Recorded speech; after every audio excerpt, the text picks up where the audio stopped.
என் பெயர் கே. சிவசந்திரசேகர், கடலூர் மாவட்ட ஜனதா தளத்தினுடைய மாவட்ட செயலாளர். வல்லம்படுகை டாக்டர் அவர்களுக்கு ஒரு அன்பான வேண்டுகோள். இன்றைக்கி நாடு எந்த அளவுக்கு முன்னேற்றம் அடைந்திருக்கிறது, இருந்தாலும் இன்டர்நெட்டில் அமெரிக்க நண்பருடன் நலம் விசாரித்து குழாவும்போது கூட பக்கத்தில் உள்ள வீட்டில் உள்ளவர் யார் என்று கூட தெரியாமல் இருக்கின்றனர். அண்டை வீட்டாரை பற்றி இஸ்லாம் கூறுவது என்ன என்பதை தெளிவுபடுத்தும்படி கேட்டுக்கொள்கின்றேன். அண்டை வீட்டுக்காரங்களை பற்றி இஸ்லாம் என்ன சொல்லியிருக்குன்னு கேட்குறார். சென்னையில் நடந்த ஒரு நிகழ்ச்சி,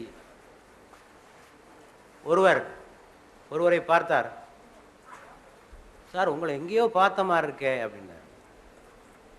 ஆமாம், டிவியில் தான் உங்களை பார்த்துருக்கேன். பார்த்துருக்கீங்க என்று சொல்லிவிட்டு கடைசி நீங்கள் எங்கே இருக்கிறீங்க? அண்ணா நகரில் இருக்கேன். எந்த அவனில் இருக்கீங்க? இந்த அவனில் தான் இருக்கேன். எந்த பிளாட்டில் இருக்கீங்க? எந்த பிளாட்டில் தான் இருக்கேன்.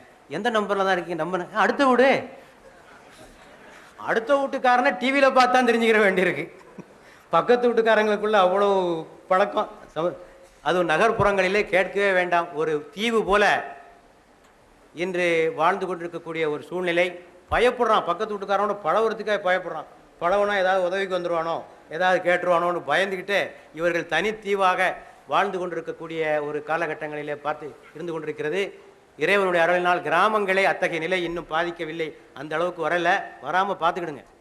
நபிகள் நாயகம் சொல்கிறாங்க, அண்டை வீட்டுக்காரன் உன்னை நல்லவன் என்று சொன்னால் நீ நல்லவனே, உன்னை அவன் கெட்டவன் என்று சொன்னால் நீ கெட்டவனே. நம்மளை பற்றி யாருக்கு நல்லா தெரியும்? அண்டை வீட்டுக்காரன் தான் தெரியும், இல்லையா? ஊரெல்லாம் பெருசாக பேசுவாங்க, பெரிய பேச்சாளர், எழுத்தாளர், சிந்தனையாளர், தனவான், கனவான் எல்லாம் சொல்லுவாங்க. பக்கத்து வீட்டுக்காரன்ட்ட போய் கேட்டு பாருங்க, அயோக்கியப்பையா இவன் செத்து தொலைக்க என்னைக்கெல்லாம் சாவ மாட்டான்னு பார்த்துக்கிட்டு இருக்கேன். இவனால் வரக்கூடிய தொந்தரவும் தொல்லைகளும் செத்து தொலைஞ்சா எல்லாருக்கும் நீங்கள் தான் போத்திக்கிறேன். இவன் எப்படா போக மாட்டான் நாங்கள் பார்த்துக்கிட்டு இருக்கோம். தின்ன எப்போ காலி ஆகும்னு பார்த்துக்கிட்டு இருக்கோம். ஆக பக்கத்து வீட்டுக்காரர் 2 பேர்கிட்ட நல்ல பேர் வாங்குறது கஷ்டம்னு சொல்கிறாங்க. ஒன்று, எதிரி இடத்துல பேர் வாங்க. எதிரி நல்லன்னு சொன்னால் உண்மையில் நல்லவன் தான், இல்லையா? எதிரி ஒருவனை புகழ்கிறான் என்று சொன்னால் அவன் நல்லவன் தான். இன்னொன்று, நெருக்கமானவரிடத்தில். நபிகள் நாயகம் சொன்னார்கள், மனைவிக்கு சிறந்தவனே மனிதனில் சிறந்தவன் என்று சொன்னாங்க. பொண்டாட்டிக்கு நல்ல பேர் வாங்குப்பா.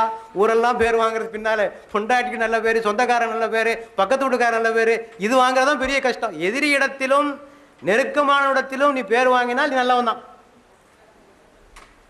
இன்னும் சொன்னார்கள், இன்னும் ஒரு வரலாற்று சம்பவத்தை சொல்கிறேன். ஒருவனை பற்றி சரியாக சொல்வதற்கு, அவன் நல்லவனா கெட்டவனா என்று சொல்வதற்கு, சரியாக சொல்வதற்கு தகுதி படைத்தவனே பக்கத்து வீட்டுக்காரன் தான். உமர் இப்னு ஹத்தாப் என்று சொல்லக்கூடிய கலீஃபாவிடத்திலே ஒரு வழக்கு வருகிறது. சாட்சி சொல்ல வரான். இவரை பற்றி நான் சாட்சி சொல்ல வந்திருக்கேன். சரி, இவரை பற்றி சொல்ல வந்திருக்கியே, உனக்கு அவருக்கு என்ன தொடர்புன்னு கேட்டாங்க. பக்கத்து வீட்டுக்காரனான்னு கேட்டாங்க. இல்லைன்னா, அப்போ அவரோட எங்கேயாவது நீ பிரயாணம் ஒன்றா செய்திருக்கியான்னு கேட்டாங்க. எப்போது பிரயாணம் செய்திருக்கிறாயா? இல்லை. கொடுக்கல் வாங்கல் வச்சிருக்கியா அவனோட? இந்த 3 செய்யலைன்னா ஒருத்தனை பற்றி சொல்கிறதுக்கு தகுதியே கிடையாதுன்னாங்க. ஆக ஒருத்தனை புரிஞ்சுக்கிறேன்னா ஒன்று பக்கத்து வீட்டுக்காரனுக்கு நல்லா தெரியும். பிரயாணம் பண்ணி பாருங்கள், ஒருத்தனோட வண்டவாளம்லாம் வெளியே வந்துடும். அவனோட உண்மையான விஷயங்கள் எல்லாம் வெளியே வந்துவிடும், எல்லாம் தெரிஞ்சு போயிடும். 3வது, கொடுக்கல் வாங்கல். பணத்தை கொடுத்து கொஞ்சம் வாங்கி பாருங்கள், அவ்வளோதான். உண்மையான அவனுடைய நிலைகளெல்லாம் வெளியே வந்துவிடும். ஆக அண்டை வீட்டுக்காரனத்தில் பேர் வாங்குறது என்பது ஒரு பெரிய விஷயம். இதை பற்றி நபிகள் நாயகம் சொல்கிறார்கள், மறுமையிலே இறைவன் எடுத்துக்கொள்கின்ற முதல் வழக்கு, 2 மனிதர்களுக்கான இடையிலான வழக்கிலே இறைவன் எடுத்துகின்ற முதல் வழக்கே இந்த அண்டை வீட்டுக்காரர் சம்பந்தப்பட்ட விஷயம்தான். இதைத்தான் முதலாவதாக இறைவன் விசாரிப்பான் என்று நபிகள் நாயகம் சொல்லியிருக்கிறார்கள். ஆக அந்த அளவுக்கு அண்டை வீட்டாரை பற்றி இஸ்லாம் சொல்லியிருக்கு. முதலாவதாக அண்டை வீட்டாரை பற்றி சொல்லியிருப்போது 2 விஷயங்கள் நான் சொல்ல விரும்புகிறேன். ஒன்று, என்ன செய்யக்கூடாது, என்ன செய்யறதுங்கிறது பின்னால. முதல்ல என்ன செய்யக்கூடாது என்பதை முதலாவதாக பார்த்துக்கொள்வோம். உபத்திரம் செய்யாமல் இரு, அதே பெரிய உதவி. உபத்திரம் பண்ணாமல் இரு. நபிகள் நாயகம் ஒருவரை சொன்னார்கள், இவன் இறை நம்பிக்கையாளன் அல்லன், இவன் இறை நம்பிக்கையாளன் அல்லன், இவன் இறை நம்பிக்கையாளன் அல்லன் என்று 3 முறை சொன்னார்கள். அப்போ யாரை சொல்றீங்க நபிகள் நாயகம் என்று சொன்னபோது, எவருடைய கரத்திலிருந்தும் நாவிலிருந்தும் அண்டை வீட்டுக்காரர்கள் பாதுகாப்பு பெறவில்லையோ அவர்கள் இறை நம்பிக்கையாளன் அல்லன். ஆக பிறருக்கு தீங்கு தராமல் இருக்க வேண்டும். தீங்கு தராமல் இருப்பதுதான் பெரிய உதவி. சொன்னார்கள், அடுத்தவர்கள் வீட்டிற்கு காற்று புகாதவாறு உங்களது சுவர்களை உயர்த்தாதீர்கள்.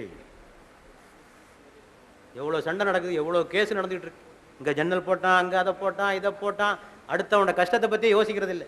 அண்டை வீட்டருக்கு காற்று புகாத காற்றை தடுக்கின்ற வகையிலே உங்களுடைய சுவர்களை நீங்கள் எழுப்பாதீர்கள்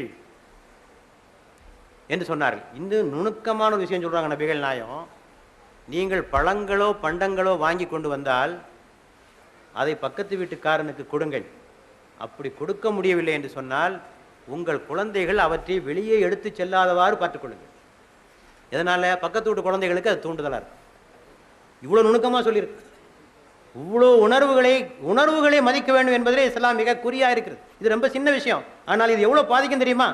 நீங்கள் உங்கள் குழந்தைக்கு ரொம்ப அதையும் கொடுத்து இதையும் கொடுத்து வளர்க்குறீங்க, பக்கத்து வீட்டு குழந்தை ஏங்குது.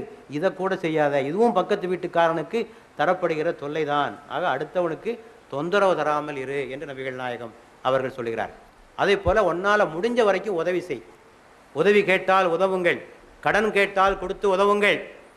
நல்லது நடந்தால் அவர்களுக்கு வாழ்த்து சொல்லுங்கள், தீயவை நடந்தால் அவர்களுக்கு ஆறுதல் சொல்லுங்கள், நோயுற்றால் அவர்களை விசாரிக்க செல்லுங்கள், மரணம் அடைந்தால் மரணச் சடங்குகளை நீங்கள் கலந்து கொள்ளுங்கள் என்று சொன்னார்கள். உணவளிக்க சொன்னார்கள். அண்டை வீட்டுக்காரன் பசித்திருக்க தான் மட்டும் வயிறார உண்பவன் உண்மை முஸ்லிம் அல்ல. ஆக செய்ய வேண்டியன செய்யக்கூடாதன என்று 2 வகையாக இதில் பிரிக்கப்பட்டிருக்கிறது. இந்த உறவுகளை நாம் பேணி வாழ்கிற போது நாம் அமைதியாக இருக்க முடியும். ஆக நாமும் நல்லவர்களாக வாழ்ந்து பக்கத்து வீட்டுக்காரர்களுக்கு தொந்தரவு கொடுக்காத நல்ல மனிதர்களாக வாழ்வதற்கு எல்லாம் அல்ல இறைவன் உங்களுக்கும் எனக்கும் அருள் பாலிக்க வேண்டும் என்று நான் பிரார்த்தனை செய்கிறேன்.